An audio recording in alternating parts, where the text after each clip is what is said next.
Hello student, this is class 9 math class. मैं आपको exercise 6.3 के क्वेश्चन नंबर 2 तक अपने प्रीवियस क्लास में एक्सप्लेन कर चुका था। आज की क्लास में मैं आपको क्वेश्चन नंबर 3 के बारे में एक्सप्लेन करूंगा। क्वेश्चन गिवन है in figure if A B parallel D E and angle B A C equal 35 degree and angle C D E equal 53 degree, तो फाइंड डी सी ई। तो according to image हम ये देखते हैं कि यहाँ पर हमारा बी ए और सी बी ए सी हमारा 35 डिग्री का फॉर्म कर रहा है जो कि गिवन है, और दूसरा एंगल हमारा है सी डी और ई, सी डी और ई जो कि 53 डिग्री का फॉर्म कर रहा है। हमें बताना क्या है, हमें बताना है डी सी और ई, यानी इस पॉइंट पर एंगल क्या फॉर्म करेगा, हमें ये बताना है। तो यहाँ पर हम देखते हैं कि inter angle D C E, angle D equal 53 degree given है और एंगल ई इक्वल 35 डिग्री होगा। क्यों होगा? क्योंकि ये ई का अल्टरनेट इंटीरियर एंगल यहाँ पर फॉर्म कर रहा है। तो जब ये 35 डिग्री हो जाता है तो अब हम ये जानते हैं कि sum of angle of a triangle की प्रॉपर्टी होती है 180 डिग्री की। तो यहाँ पर अब हमें मिला क्या, 53 प्लस 35।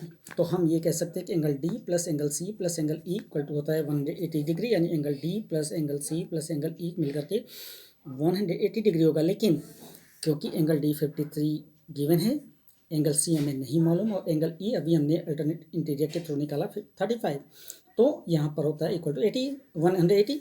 तो एंगल सी इक्वल कितना होगा, जाहिर सी बात है 180 में से 35 और 53 को सम करके जब हम माइनस करते हैं तो जो वैल्यू आती है वो होती है 88। तो सी की वैल्यू 180 माइनस 88 किया तो हमें मिला कितना, 92 डिग्री। तो इस तरह से हम ये कह सकते हैं कि angle C D E 92 degree का एंगल फॉर्म करेगा।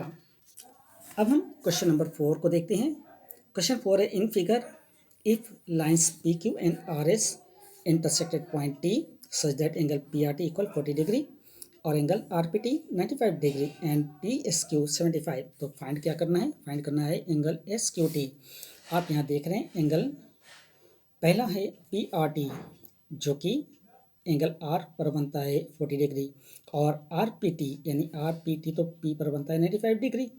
तो हम और दूसरी और हम ये देखते हैं कि जब एंगल टी एस और क्यू की बात करते हैं तो एस पर मिलता है 75। तो अब हम लेते हैं पहले triangle P R T, P R T. तो एंगल सम प्रॉपर्टी यहाँ भी हम देखते हैं तो पी की वैल्यू 95 और आर की वैल्यू 40 गिवन है। तो नाउ अब हम ये कह सकते हैं कि 95 प्लस 40 प्लस एंगल टी, यानी एंगल टी कहाँ पर बनेगा, यहाँ पर जो एंगल फॉर्म करेगा वो मिलकर के होता है 180 डिग्री। तो एंगल टी की वैल्यू क्या होगी, 180 में से 95 प्लस 40 को ऐड करके जब हम सब्ट्रैक्ट करेंगे, यानी 95 प्लस 40 करने पर आता है 135। तो 180 से 135 को जब हम सब्ट्रैक्ट करते हैं तो वैल्यू हमें मिलती है 45 डिग्री, यानी हम ये कह सकते हैं कि एंगल टी की वैल्यू होती है 45 डिग्री। अब हम लेते हैं ट्राइंगल टी एस क्यू। तो जब हम ट्राइंगल टी एस क्यू की बात करते हैं, टी एस और क्यू की बात, तो एंगल टी इस पॉइंट पर ये 45 डिग्री फॉर्म करेगा। कैसे करेगा, क्योंकि यहाँ पर अगर 45 अभी हमने फाइंड आउट किया तो ये इसका अल्टरनेट वर्टिकल अपोजिट एंगल हमारा ये 45 डिग्री यहाँ फॉर्म कर रहा है। तो अब हमें क्या मिला, 45 मिल गया। टी की वैल्यू, एस की वैल्यू प्री गिवन है 75 डिग्री। हमें निकालना क्या है, क्यू निकालना है। तो एंगल सम प्रॉपर्टी यहाँ भी हम अप्लाई करते हैं। तो एंगल क्यू इक्वल टू हम कर सकते हैं 180 माइनस कितना, 45 प्लस 75 यानी 120 डिग्री।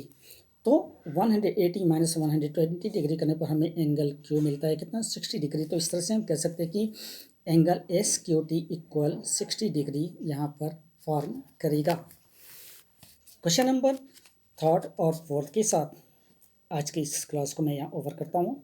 अगले क्वेश्चन के साथ फिर से नई क्लास में मुलाकात होगी। तब तक के लिए थैंक यू वेरी मच।